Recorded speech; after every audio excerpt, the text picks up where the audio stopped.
हमारे मन में बुरे विचार क्यों आते हैं? हम नहीं चाहते लेकिन फिर भी गंदे हैं। हमारे मन में विचार आते रहते हैं, लेकिन क्यों? मन ही हमारा सबसे बड़ा मित्र और मन है हमारा सबसे बड़ा दुश्मन है। कब हम अपने मन का अनुसरण करते हैं, फिर मन का हमें भटकाता है, और जब हम मन को संतुलित करते हैं, तब हमें अपने जीवन में सब कुछ मिलता है।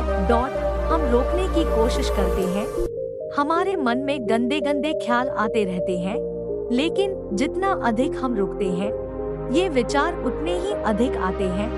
हमें दर्ज करें, जितना अधिक आप किसी चीज से दूर भागेंगे, वह चीज जितनी अधिक होगी तुम्हारे पास आएगा।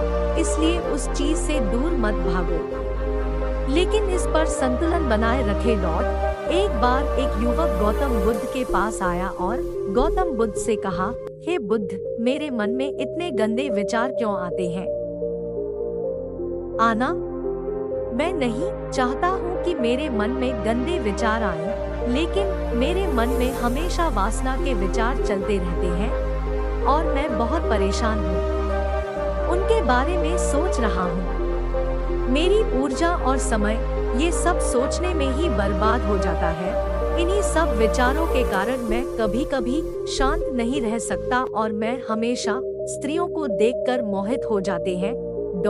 खुद को रोक नहीं पाते। बुद्ध मुस्कुराए और उसने युवक से पूछा, क्या तुम जानिए क्या है ये हवस?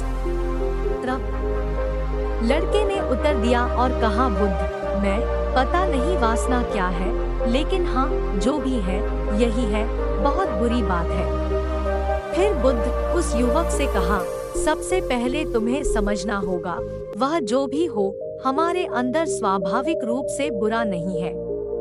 इसकी जरूरत है हमारे जीवन में किसी न किसी रूप में। हवस बुरी बात नहीं है, यह हमारे मन की एक भावना है जो हमें एहसास कराता है किसी न किसी चीज की कमी, और फिर हम उस चीज को पाने के लिए उस चीज की ओर आकर्षित होना।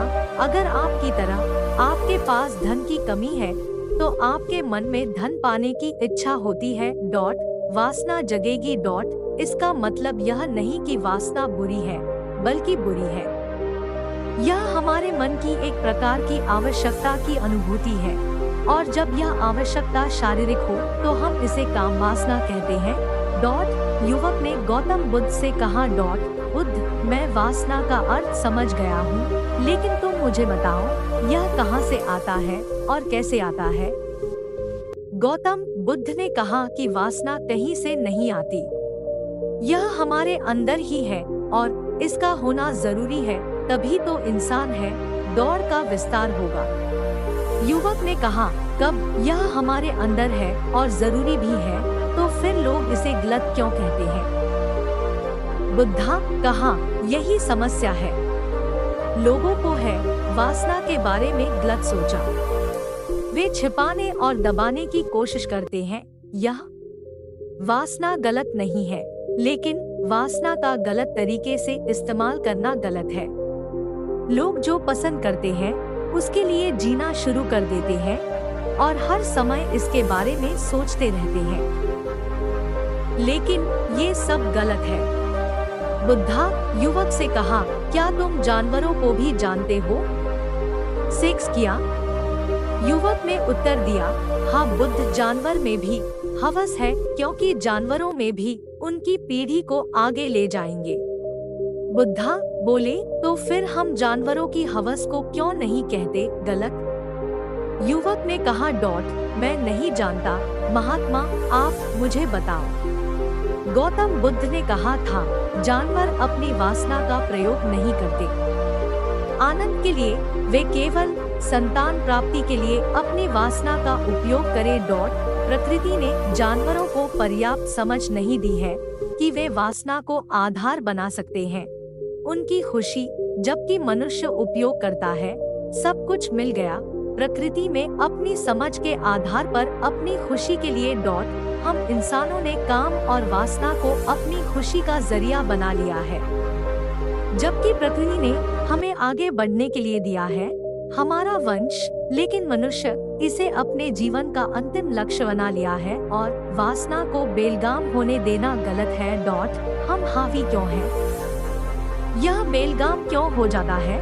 तब गौतम बुद्ध ने कहा, सुनो क्या, मैं तुम्हें अभी बताऊंगा, ध्यान से सुनो, हवस का सारा खेल समझ आ जाएगा। आपको आपके सभी सवालों के जवाब मिलेंगे, तुम्हें बस समझना है, ध्यान से सुनकर। तब गौतम बुद्ध ने उस युवक से कहा, शुरू करते हैं। एक समय की बात है। गुरु और उनके शिष्य एक आश्रम में रहते थे। शिष्य प्रतिदिन आश्रम से बाहर गांव में भिक्षा लेने के लिए जाते थे। भिक्षा लेने के लिए जो शिष्य जिस रास्ता का प्रयोग करता था, उस रास्ते पर एक नदी पड़ती थी जिससे वह होकर गुजरता था। प्रतिदिन भिक्षा लेने जाना। एक दिन उसने देखा एक लड़का एक पेड़ के पीछे छिपा हुआ है। वह लड़के के पास गया और पूछा कि भाई, छुपकर क्या देख रहे हो इस पेड़ के पीछे? लड़के ने कहा, अरे तुम देख नहीं रहे कि मैं क्या कर रहा हूँ? जब उसने नदी की ओर देखा, वहाँ कुछ लड़कियाँ पानी भर रही थी। लड़कियाँ 17 से 18 साल की होगी। तब शिष्य ने लड़के से कहा, अरे भाई, लड़कियाँ वहाँ पानी भर रही है, इसमें छुपने की क्या बात है? फिर लड़का शिष्य की ओर देखता है और उससे कहता है, अरे बेवकूफ, तुम देख नहीं सकते मैं क्या कर रहा हूँ? जरा उसके हाव भाव देखिए, उसके कोमल शरीर को देखो कैसा है। उसका बर्तन उठाते समय पतली कमर लचकती है और उसके बाल उसकी कमर पर कैसे लहरा रहे हैं, मानो सौंदर्य बिखरा हुआ हो। शिष्य फिर से नदी की ओर देखता है और इस बार वह देखता रहता है। अब तक वह कुछ भी नहीं देख सका और वह बिल्कुल निडर था।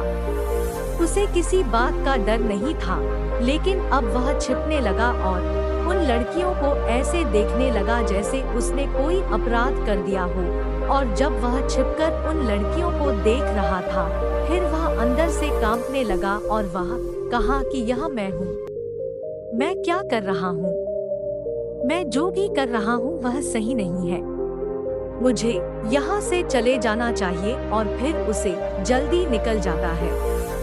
फिर वह आश्रम पहुँचता है। आश्रम में जाकर वह काम में लग गए, अपने काम में। लेकिन जो उसने अभी देखा था, बार बार उसकी आंखों के सामने आ रहा था। उसके दिमाग में वही दृश्य घूम रहा था। उसका वही देखने को मन ललचाया। उसका किसी भी काम में मन नहीं लगता था। सुबह सुबह वह भिक्षा के लिए प्रतिदिन जल्दी ही आश्रम से निकल जाते थे। नदी के पास पेड़ के पास गया जहाँ लड़का पहले से ही मौजूद था और छुप छुप कर देखता था, मानो लड़कियाँ उसके साथ हैं। अब वह ऐसा रोज करने लगा। उसका मन अब किसी काम में नहीं लगता था।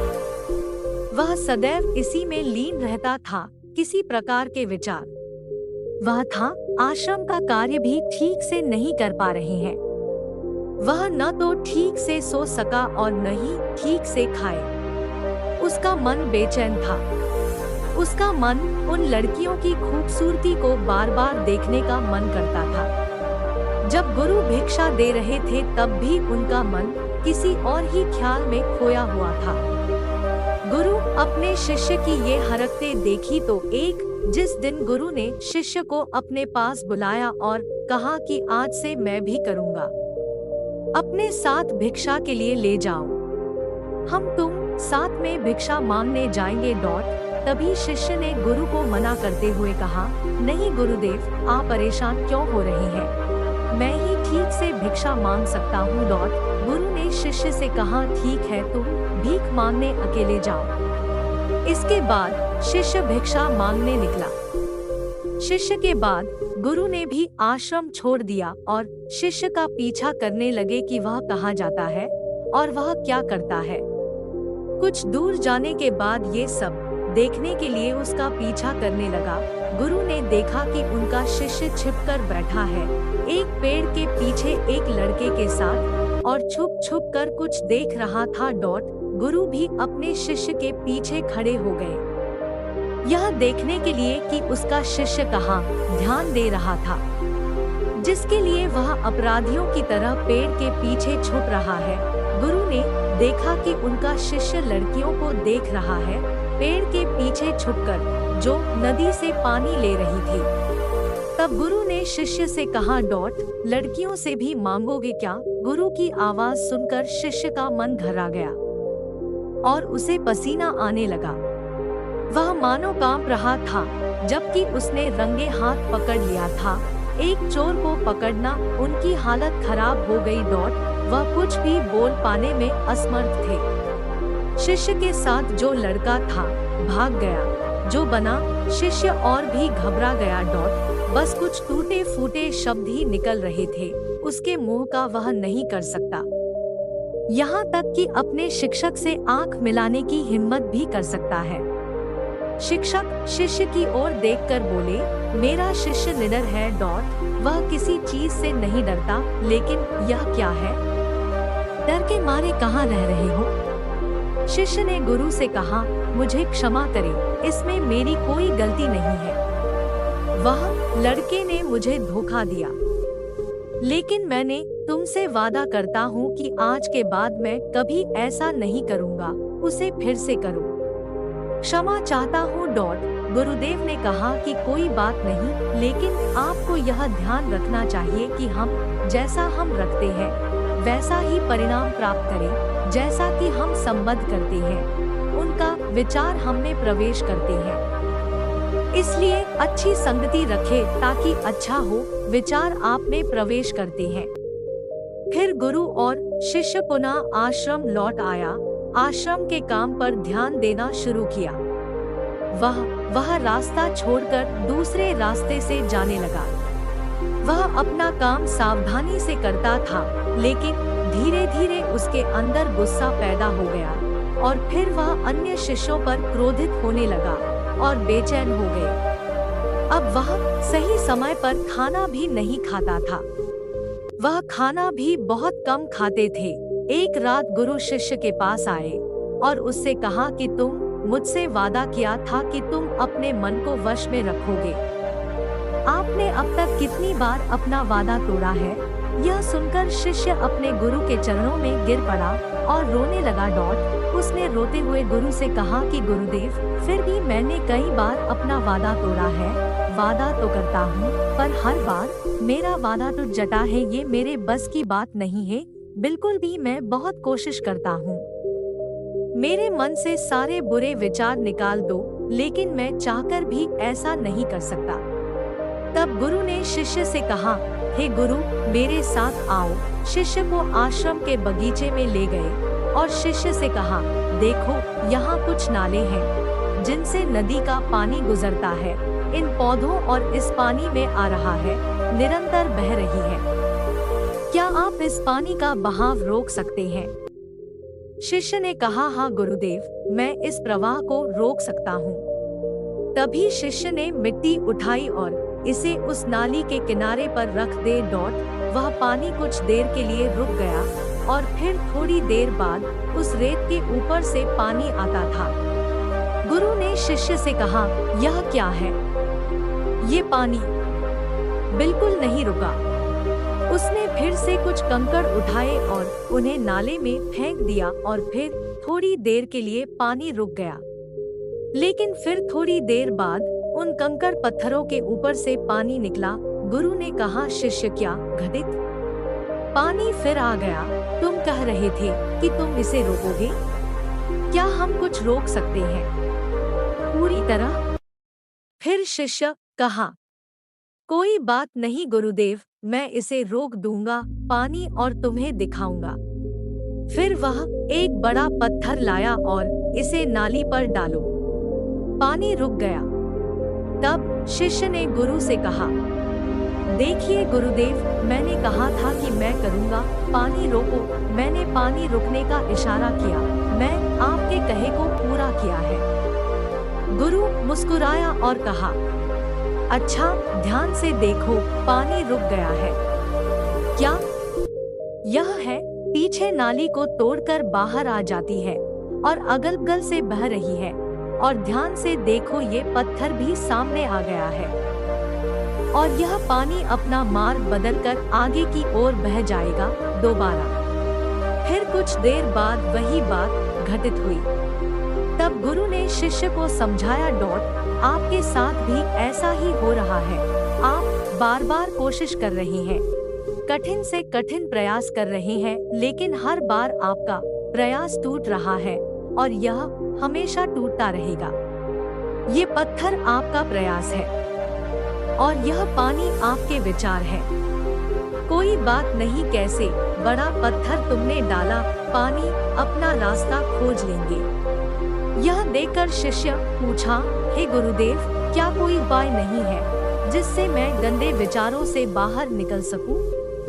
गुरु ने कहा, एक रास्ता है। यह पानी जिस नदी से आ रहा है, आप वहां से केवल इस पानी का मार्ग बदला जा सकता है। गुरु शिष्य को एक नदी के पास ले गए जहां से पानी उस बगीचे में आ रहा था। गुरु ने शिष्य से कहा, वह जल इस नदी से जा रहा है। अगर हम रास्ता रोकते हैं जहां पानी बगीचे में चला जाएगा, तो क्या हम पानी नहीं रोक सकते? शिष्य कहा, हाँ गुरुदेव, ऐसा जरूर हो सकता है। मैं इस पानी को यहाँ से बंद कर दूं।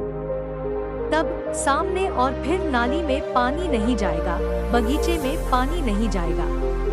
फिर शिक्षक शिष्य ने कहा, क्या बगीचे में पानी नहीं है?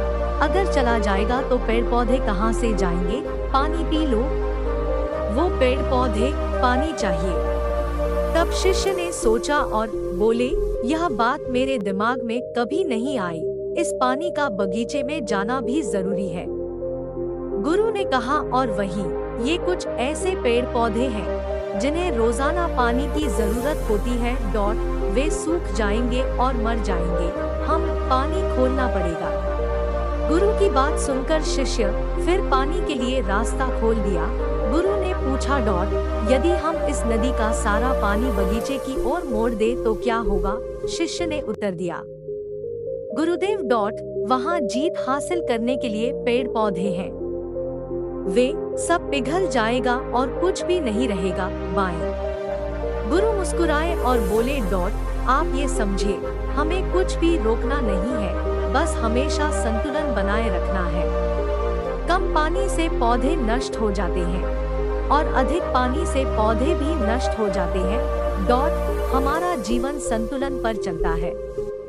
गुरु ने शिष्य से कहा, मैं तुम्हें एक बात बताऊं कि फिर तुम्हें आम के बारे में नहीं सोचना चाहिए, जिसकी तस्वीर आएगी सबसे पहले आपके मन में जब हम अशुद्ध विचारों को बलपूर्वक रोकने का प्रयास करें, वे हम में और अधिक मजबूती से प्रवेश करते हैं। इसलिए हमें करना चाहिए, कभी भी उन्हें दबाने की कोशिश न करें। तब गुरु ने शिष्य से कहा, हमारे गंदे विचार इसलिए भी आते हैं, बुरे लोगों की संगति, कभी कभी कामुकता हमारे अंदर नहीं है, लेकिन कुछ अश्लील लोगों के साथ रहने के कारण यह हम पर हावी है। तब शिष्य ने कहा, गुरुदेव, आप सही कह रहे हैं, मैं रास्ता भटक गया था। तब वह शिष्य उस रात बहुत शांति से सोया। सुबह उसने अपना काम पूरे मन से किया और फिर सुबह वह भिक्षा लेने गया, उसी रास्ते से जहां लड़का अभी भी था। पेड़ के पीछे छुपी उन लड़कियों को देख रहा हूँ। शिष्य उसे नदी पर ले गया जहां लड़कियां पानी भर रही थी। वह उन लड़कियों से पानी मांगा और उनमें से एक लड़की से उसे पानी दिया और शिष्य के पैर छुए। शिष्य ने उसे आशीर्वाद दिया, आप ठीक रहें ताकि मानसिकता बनी रहे, सकारात्मक ऊर्जा से भरपूर। उसके चेहरे पर मानो मुस्कान आ गई, कुछ खोया हुआ वापस मिल गया। वह अपने रास्ते पर वापस जाने लगा। ठीक तभी लड़का जो पेड़ के पीछे छिपा था वह पीछे से आया। वह शिष्य के पास आया और बोला कि क्या बात है, आज आपने करीब से देखा है, आप मुझसे भी आगे निकल गए। फिर शिष्य कहा, हम हैं हमेशा व्यस्त दूसरों को देखने में। किसी ऐसे व्यक्ति को बताएं जो आपको पसंद हो। अगर वह भी तुम्हें पसंद करती है तो शादी कर लो और उससे पहले तुम कुछ बन जाओ। अपने आप को पहचाने, इस तरह अपना समय बर्बाद न करे। फिर वह लड़का उस शिष्य से रोज मिलने लगा और उन्होंने प्रेरित किया लड़के का नदी पर न जाना, और फिर वह लड़का अपने जीवन में कुछ बनने के लिए संघर्ष करना शुरू कर दिया। आप जो देखा है संगति का असर क्या होता है। अपना बदले, कंपनी, अपने विचार बदलो। गुरु ने शिष्य से पूछा, क्या तुमने अपने सभी प्रश्नों के उत्तर प्राप्त करे? फिर शिष्य बोला, हाँ महात्मा जी धन्यवाद। तब गुरु ने शिष्य से कहा कि जब तुम्हारे मन में गंदे विचार आते हैं तो फिर अपने आप को दोषी न समझे। यह शरीर है और यह सब कुछ इसके पास है, हजारों वर्षों से सीखा। ये यूं ही टूटने वाला नहीं है आपकी सोच या शपथ लेने के कारण, लेकिन आपके पास वह शक्ति है, वह ऊर्जा जिसका आपको संतुलन में उपयोग करना है। आप एक जीवित ऊर्जा है जो स्वतंत्र है, कुछ भी अनुभव करो। इसीलिए आप खुद को जाने। इस कहानी से हमें सीख मिलती है कि कितना हमारे विचार महत्वपूर्ण हैं। केवल हमारे विचार हमारे भविष्य की दिशा तय करे। हमें सकारात्मक विचारों को अपनाना चाहिए हमारे दिमाग में पूरी ताकत के साथ, ताकि हम सही दिशा में आगे बढ़ सकते हैं। अगर आपको कहानी अच्छी लगी तो वीडियो को लाइक करें और चैनल को सब्सक्राइब करें।